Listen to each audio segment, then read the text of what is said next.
They mocked Adaora because she was poor, but didn't expect what was coming next. The champagne was still fizzing in crystal glasses when it happened. Adaora stood near the edge of the crowded hall, holding her small clutch purse tightly against her side, watching the glittering world of the Okafor family spin around her. The engagement party was magnificent. Chandeliers dripped with gold light. Women wore lace and sequins that cost more than some people's rent for a year. Waiters moved silently between guests with trays of small food she had never tasted before and never bothered to learn the names of. She did not belong here, and she had always known it.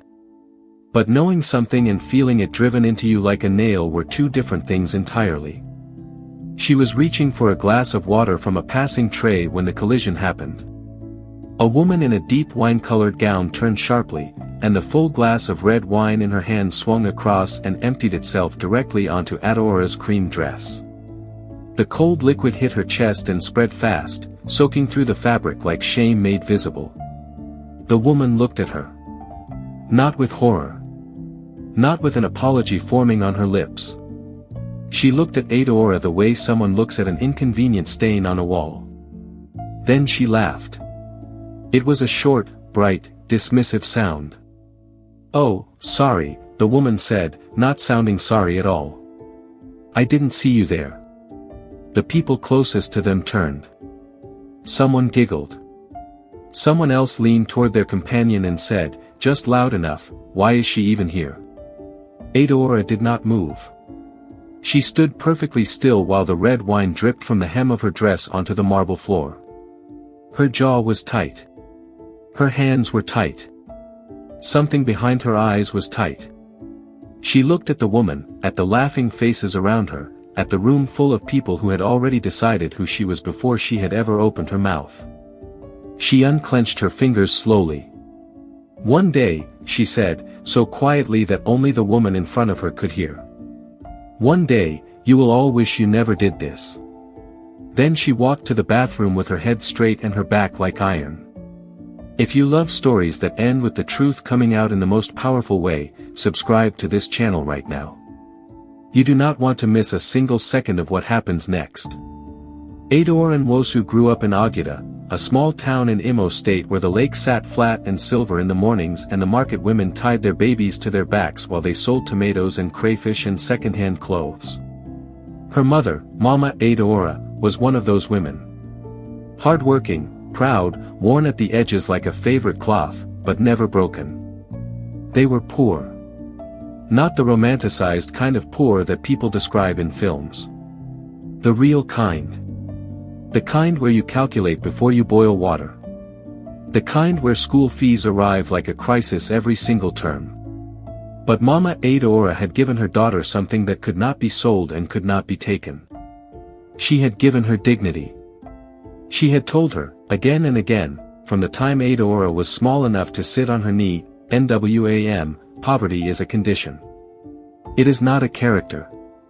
Don't let anybody use your condition to define your character. Adaora had carried those words every day of her life. She was 26 when she met Emeka Okafor. She was working as a receptionist at a small law firm in Abuja. He came in for a meeting with one of the partners, dressed simply for someone of his wealth, and he sat in the waiting area for 40 minutes because the partner was delayed. Most rich men would have complained. Emeka sat down, asked her name, and actually listened when she answered. They talked about small things. Traffic. The biscuit on her desk. The painting on the wall that neither of them thought was particularly good. He laughed easily. She did too. He came back the following week. And the week after that. Not always for meetings. When he finally asked her out, she was honest with him immediately. "I am not from money," she said. "My family is in Imo. My mother sells in the market. I want you to know that before anything starts." Emeka had looked at her for a long moment. Then he said, "My grandmother sold in the market too. That is not what I am looking for." They dated for a year. He was gentle with her in the beginning. Patient. He met her mother and sat in their small sitting room in Aguda and ate egusi soup without once looking uncomfortable. Adaora loved him for that. When he proposed, she said yes. What she did not fully understand until after the wedding was that Emeka Okafor was not just wealthy. He was Okafor family wealthy. Which meant his mother, Chief Mrs. Ngozi Okafor, was a woman who had spent 60 years building a dynasty and had very particular ideas about who was qualified to enter it. Adaora was not qualified. She understood this the moment she walked into the Okafor family compound in Enugu for the first time as a bride. Chief Mrs. Ngozi Okafor looked her up and down at the gate, said nothing, turned around, and walked back inside the house. That silence was the beginning of everything. The first few months, Adaora told herself it would get better. She learned the rhythms of the house. She cooked, though they had cooks. She cleaned, though they had cleaners. She greeted everyone in the morning and said goodnight to everyone in the evening. She tried. But the Okafor family had already written their verdict before the trial even began. The first thing they did was her clothes. Chief Mrs. Ngozi called her into her sitting room one afternoon, 4 weeks after the wedding, and gestured at a neat pile of clothes folded on the chair. Those are from Emeka's cousin. She has grown out of them. You can use them. Adaora looked at the pile. Old ankara and faded blouses. A skirt with a small tear at the hem that had been poorly mended. Thank you, Ma, she said. But I have my own clothes. The old woman's eyes sharpened. Those rags you came with? In this house? Adaora said nothing. She left the clothes on the chair and went back to her room. Later, she found the pile had been placed inside her wardrobe while she was away. She folded them neatly and put them on the top shelf, untouched.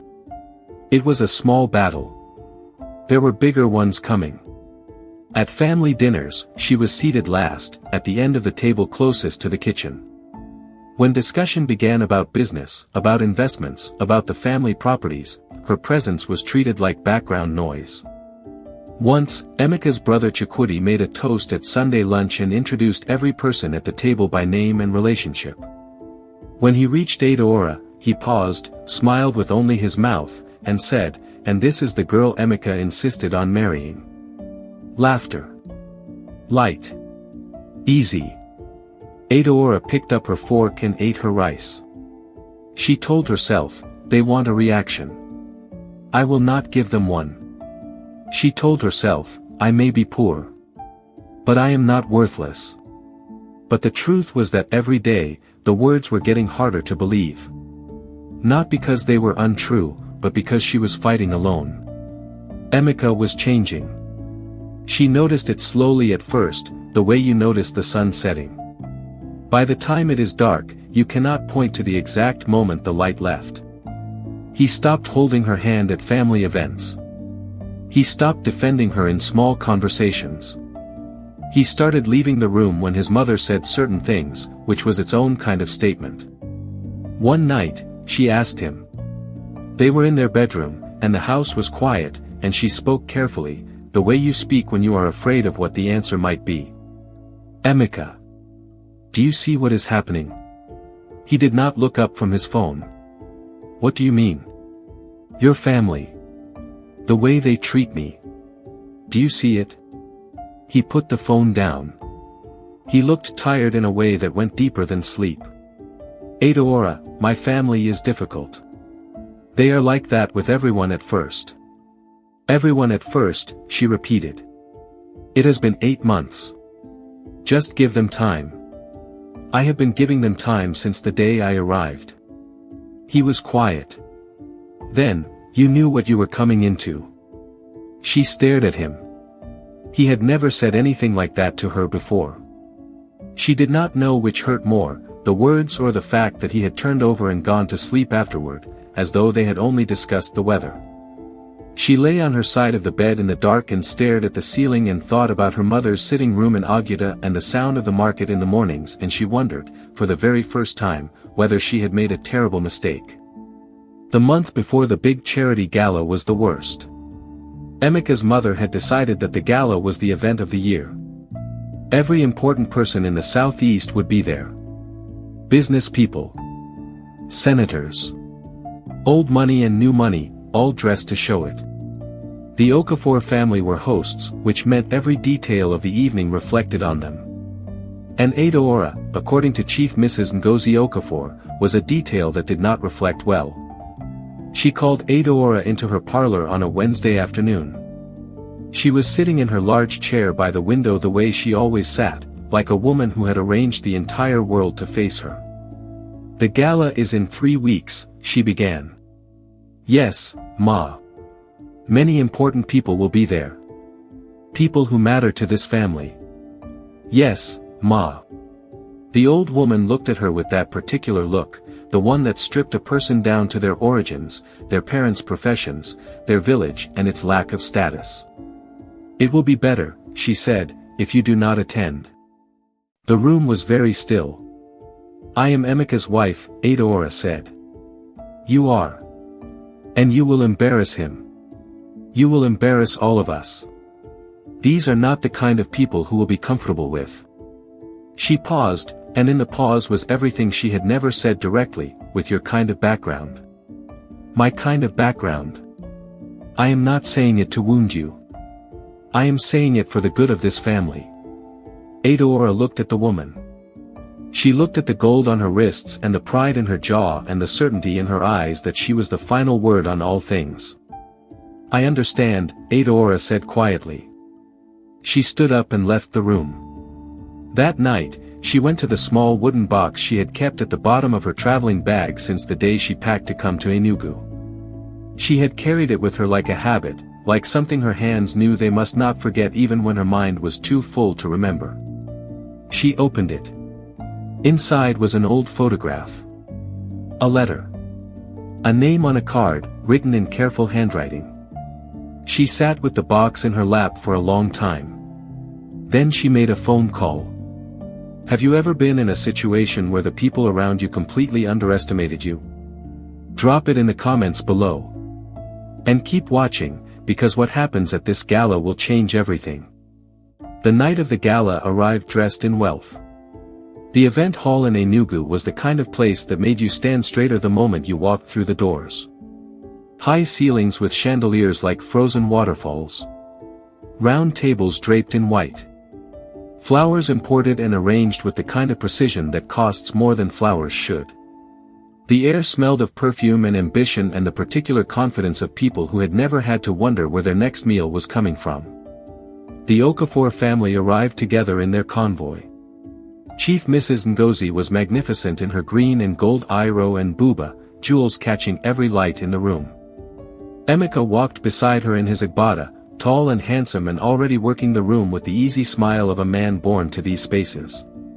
His brothers and their wives followed. Cousins. Aunts. Adaora was not among them. She had agreed, they thought.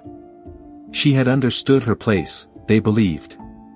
She had accepted, finally, what she was and what that meant for people like them.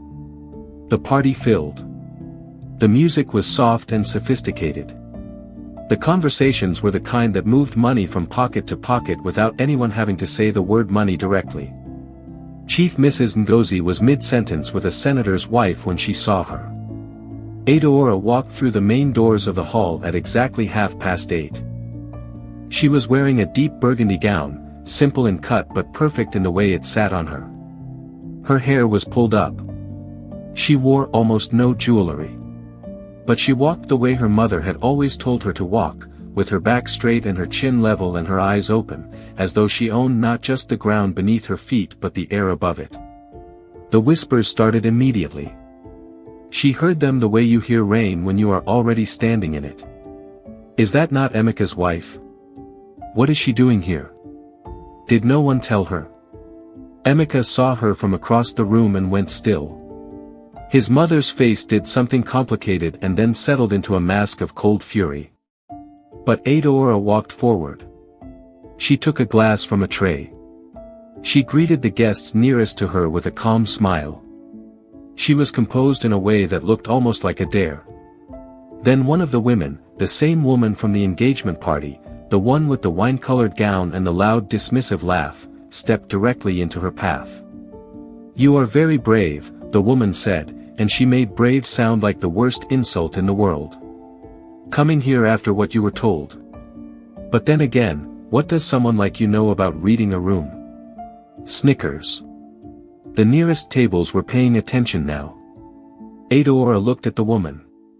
She opened her mouth. And then the doors opened again. The sound outside was different. Engines. Many of them. The murmur of staff reacting. The posture of the security men at the door changed. Something was arriving that required a different kind of attention. The music paused. It did not fade. It simply stopped. Into that silence, a convoy of black vehicles pulled up outside the glass doors. Long, polished, the kind that came with flags. The kind that parked and waited for no one. Every head in the room turned. The first to enter was a man in a plain dark kaftan. But the kaftan was not plain at all, not when you understood fabrics. And the men walking with him were the kind of men who did not follow, they surrounded. He was perhaps 60 years old. Silver at the temples. A face that had spent decades being taken seriously. He moved through the doorway and into the room, and the room responded to him the way rooms respond to people who actually have power, quietly, instinctively, with a shuffling backward to make space. Chief Mrs. Ngozi Okafor, who had not moved quickly in 10 years, took 3 steps toward him. So did the senator who had been in conversation with her. So did both of Emeka's brothers. The man ignored them all. He stopped. He looked around the hall with the unhurried eyes of someone who had walked into many rooms and found what he needed in all of them. Then his eyes stopped moving. He was looking at Adaora. He crossed the room. The crowd parted without being asked. He walked directly to where she was standing, past the woman in the wine-colored gown, past Chief Mrs. Ngozi who was already speaking his name in greeting, past Emeka who had gone very pale, past all of it. He stopped in front of Adaora. And in a voice that was not loud but that carried to every corner of the room because the room had gone completely silent, he said. "There you are. I have been searching for you." Nobody breathed. Adaora looked at the man. Her eyes were bright. Something was moving through her face that the people watching could not quite read. It was not surprise. It looked almost like the end of a very long wait. "Uncle," she said softly. Not uncle as in family friend. Uncle as in blood. The man took her by the shoulders and looked at her the way people look at something they were afraid they had lost forever. "You should have told me," he said. "You should have called. I wanted to see if I could stand on my own," she said. He made a sound that was half laugh, half grief. "You are so much like your mother." Chief Mrs. Ngozi had reached them now. Her voice was different. Softer. Careful in the way of someone who has just realized the ground they were standing on is different from the ground they thought they were standing on. "Chief Adaora," she said. "You know this, you know our daughter-in-law. Chief Emmanuel Adaora. If you knew business in Nigeria, you knew that name. Infrastructure. Oil. Hotels across 6 states. A man who had been educated in London and Lagos and had come back to build things that would outlast him. A man whose foundation had built hospitals and schools in 4 states. A man whose word moved rooms exactly the way his presence had just moved this one. He turned to look at Chief Mrs. Ngozi Okafor, and there was something in the look that made her step back. "This," he said, "is my brother's daughter. Adaora Adaora. She disappeared from our lives 15 years ago when her mother chose to leave quietly and raise her alone. I have been looking for her since my brother died. Since the moment I found out she existed." Silence. "I did not know," Adaora said, and she was speaking to the room now, though she had not raised her voice. "For most of my life, I did not know. I grew up with my mother. She raised me with everything she had. And what she had was not money, But it was real. She paused. I found out about my father's family 6 months before I married Emeka. I chose not to use it. I wanted to be accepted for who I was, not for who my father's family was. I wanted to know what kind of people I was joining. The hall was so quiet you could hear the chandeliers. Now I know. Chief Adaora reached into the inner pocket of his kaftan and produced a photograph, old and slightly worn at the edges. He held it up. It was a young man and a young woman, clearly in love, taken somewhere near a lake. The young woman was Adaora's mother 30 years ago. The young man had Adaora's eyes. This was my brother, he said. And this is his daughter. There is also documentation. DNA confirmation, which we completed last month. She is Adaora. She has always been Adaora. What happened next happened the way dominoes fall, one after another, fast. Chief Mrs. Ngozi Okafor's composure left her like air leaving a balloon. The woman in the wine-colored gown stepped backward and found a chair to sit in. Emeka's brothers exchanged a look that meant many things and said none of them. Emeka himself had not moved. He was standing in the same spot, watching his wife in the middle of the room, and something was happening behind his eyes that looked painfully like a man understanding, all at once, the full weight of every choice he had failed to make. And then the apologies began. Chief Mrs. Ngozi moved first. She was a woman who had survived 60 years by knowing when a wind changed direction. Adaora, my daughter, she started. Adaora turned to face her. All this time, the woman said, we did not understand. If we had known. You would have treated me better, Adaora said. Not as a question. Yes. We would have. Because of who my father's family is.